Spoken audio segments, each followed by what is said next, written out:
Assalamualaikum warahmatullahi wabarakatuh. Kembali lagi bersama Bang Fatur. Pada video kali ini, Bang Fatur akan menjelaskan mengenai bangunan ruang sisi datar, lebih tepatnya prisma dengan alas segitiga. Nah, prisma dengan alas segitiga. Kalau sebelumnya kita sudah bahas kubus dan balok. Nah, sekarang kita bahas prisma dengan alas segitiga. Oke, kita lanjut. Nah, pada submateri ini, saya akan bagi prisma menjadi tiga. Pertama, segi yang alasnya segitiga ya, segitiga sama sisi, sama kaki, dan siku-siku. Nah, saya bagi tiga. Nah, kalau segitiga sama sisi berarti sisinya sama ya teman-teman.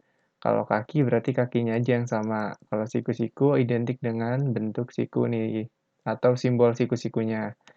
Oke. Nah, ya teman-teman udah pasti tahu ya luas alasnya. Pasti alasnya atau sisinya nih, sisi yang segitiganya rumusnya kalau yang sama sisi setengah kali S kali T karena sisinya sama. Alas dan miringnya sama. Kalau sama kaki setengah T kuadrat, siku-siku setengah T kuadrat. Nah, kalau volumenya tinggal luas alas kali tinggi. Nah, luas alasnya kan ini masing-masing nih. Tingginya ya tinggi prismanya. Tinggi prisma di sini, sama di sini. Kayak gitu. Oke, kita lanjut. Kita bahas di prisma segitiga sama sisi. Berarti sisinya sama nih, udah saya kasih. Nah, unsur-unsurnya memiliki 5 sisi. Teman-teman bisa hitung nih. 1, 2, 3 yang sebelah sini. 4 yang paling bawah. 5 yang di pinggir. Tuh ada 5 kan sisinya.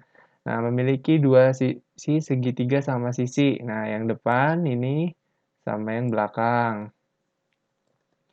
Nah, ini saya gambar nih. Nah, di segitiga sama sisi ini, kadang kita nggak dikasih tahu tingginya. Gimana cari cara tingginya? Nah, ini. Kan di sini sisi ya, teman-teman. Kalau kita ambil segitiga siku-siku, siku-siku yang ini, kita gambar lagi di sini. Nah, berarti kan ya, alasnya tinggal dibagi dua ya, setengah dari sisinya. Setengah sisi. Kalau ini tetap sisi. Jadi pakai rumus Pythagoras, sisi kuadrat dikurangi setengah sisi kuadrat yang ini. Nah, ini kan dibagi dua, berarti ini setengah gitu kan.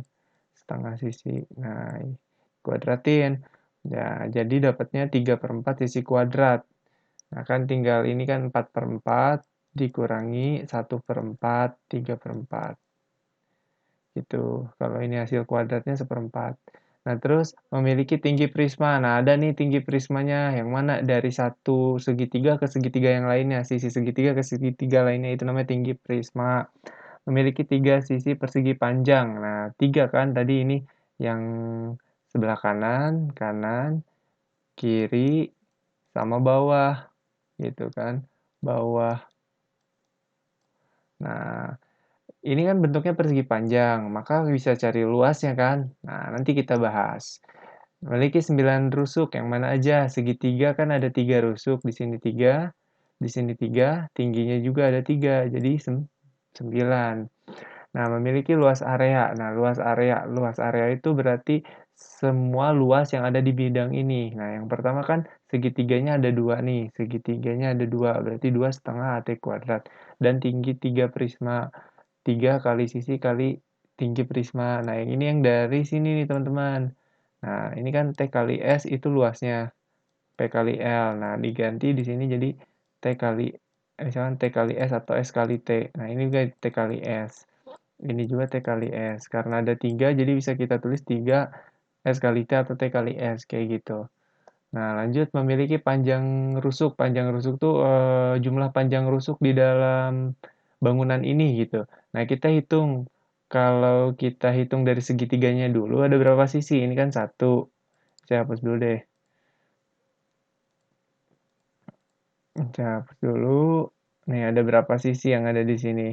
Pertama kan kita bisa hitung ini 1. Yang segitiganya dulu nih, 2, 3, 4, 5, 6. Ada 6 sisi segitiga. Tinggi prismanya ada berapa? 1, 2, 3. Ada 3. Jadi 3 tinggi prisma ditambah 6 sisi. Itu untuk total panjang rusuk. Nah, yang terakhir volume. Kalau volume kan sebelumnya udah dibahas, luas alas. tinggal dikali tinggi. Nah, gitu aja teman-teman. Ini teman-teman bisa simak dulu, saya hapus. Nah, ini untuk bikin rangkuman. Jadi kalau luas area seperti ini, panjang rusuk dan volume. Oke, kita lanjut ke segitiga sama kaki. Nah, kalau sama kaki sedikit berbeda, apanya yang berbeda? Nanti kita bahas. Yang jelas kita identifikasi segitiganya harus sama kaki, berarti miring kiri dan kanannya harus sama. Berarti yang di belakang juga sama ya, miring kiri dan kanannya juga sama, kayak gitu. Nah, kita pasti ada tinggi ya di sini, karena membentuk siku sih, siku. Tinggi itu harus tinggi itu dibentuk oleh garis yang memotong alas, bentuknya siku-siku, itu namanya tinggi. Oke, unsur-unsurnya apa aja? Memiliki 5 sisi, masih sama kayak tadi. Memiliki 2 sisi segitiga sama sama kaki, ini bukan sisi ya, sama kaki. Nah, kita sekarang lagi bahas sama kaki. Nah, berarti ini kan, kalau gitu ada alas, tinggi, sama miring. Nah, kita simbolin di sini miring gitu. Nah, kita bisa cari miring dengan cara menjumlahkan tinggi dengan setengah dari alas. Kenapa setengah? Karena kita cuma pakai setengah segitiga dulu gitu kan untuk menentukan M. Nah, ini kan setengah alas. Ini tinggi. Nah, gitu. Nah, karena kita yang ingin dicarinya itu adalah sisi miring, yang di depan siku-siku itu selalu ditambah. Kalau yang di pinggir siku-siku itu dikurang, depan kurangi yang pinggir. Nah, ini nih tinggi kan yang kita cari berarti miring dikurangi setengah dari alas kuadrat. Kita lanjut memiliki tinggi, oke ini tinggi prismanya. Memiliki 3 sisi persegi panjang, nah ada 3 sisi tapi nggak identik sama. Kalau yang tadi identik sekarang nggak, hanya 2 yang sama. Nah, kita lihat di sini yang sama cuman saya tulis ini sama nih yang plus. Nah, ini yang plus sama yang plus ini sama. Kenapa? Karena mereka memiliki alas M atau panjang atau lebar M gitu ya, panjang atau lebar M. Sama-sama miring dari segitiga sama kaki tadi. Nah, oke. Memiliki 9 rusuk masih sama. Nah, memiliki volumenya tetap rumusnya setengah AT kali tinggi prisma. Luas alas kali tinggi. Memiliki panjang rusuk. Nah, kalau panjang rusuknya kita jumlah, berarti ada berapa? Tingginya ada 3. 1, 2, 3. Saya hapus dulu deh. Tingginya tetap 3, cuma yang berubah nanti ada di sininya. Nah, tingginya 3 tetap, terus 4 miring, yang mana aja ini kan 1, 2, 3, 4. Udah 4. Dan 2 alas. Nah, 1 sama ini, 2. Nah, terus memiliki luas area. Kalau luas area selalu ada 2 segitiga, terus ditambah persegi panjang yang ini nih, ada 2 biji yang tinggi prisma dikali miring, dan satu lagi adalah yang alasnya yang paling bawah, alas dikali tinggi prisma yang ini nih.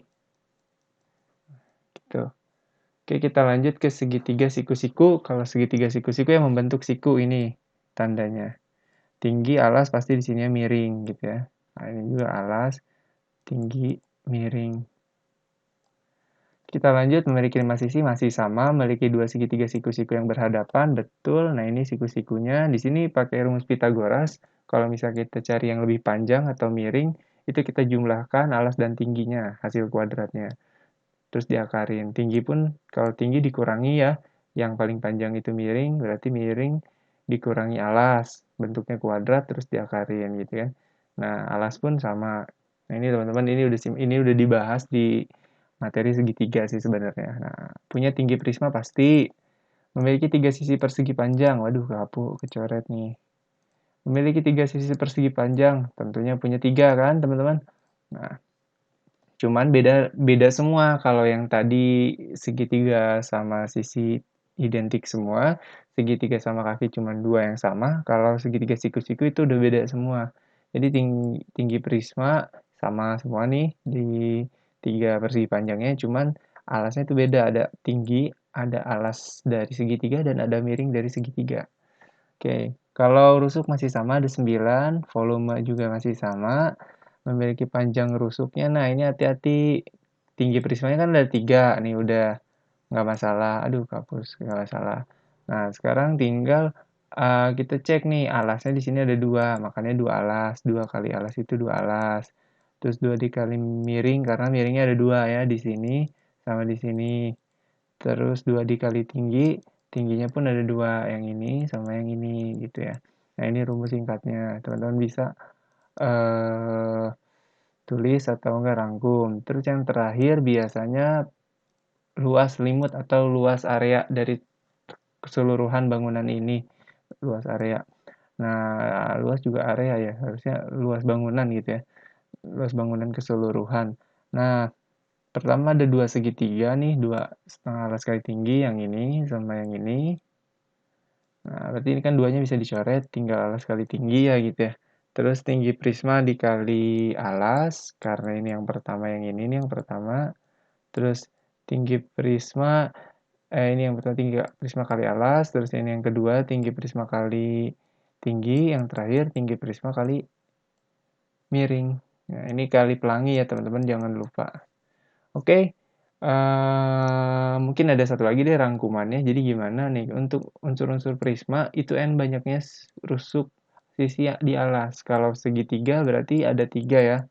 Kalau segi 4 berarti ada 4. Nah, segi 4 dibahas selanjutnya. Nah, kalau misalkan ditanya banyak sisi, kalau 3 ya 3 tambah 2. Berarti ini kan 3 tambah 2 ada 5. Terbukti tadi ada 5. Terus banyak rusuknya berarti 3 dikali 3 ada 9, terbukti ada 9. Teman-teman bisa buktiin dengan di playback lagi ke belakang gitu ya. Nah, banyak titik sudutnya tadi ada berapa? 2 kali 3 ada 6 kan? Karena ada depannya segitiga, belakangnya segitiga, jadi ada 6. Nah, gini kan. Nah, jadi ada 6. Terus banyak diagonal sisinya berarti 3 dikurangi 3 kurangi 1 ada berapa tuh? Berarti 3 dikali 2 ada 6. Ada 6. Ada 6. Bener nggak ada 6? Kan tadi gini, ada 3 persegi panjang ya yang selimutnya. Kita hitung aja. 1, 2, 3, 4, 5, 6. Betul ada 6. Diagonal ruangnya berarti ini berapa nih? Diagonal ruangnya ini teman-teman bisa hitung sendiri, tinggal masukin n-nya ada berapa. Oke, terima kasih teman-teman. Jangan lupa untuk tonton terus channel kita. Eh, jangan lupa juga subscribe, like, dan komen. Bagikan juga ke teman-teman yang masih belum tahu ada channel Fatur and Friends yang membahas soal-soal matematika. Oke, saya cukupkan. Terima kasih teman-teman. Wassalamualaikum warahmatullahi wabarakatuh.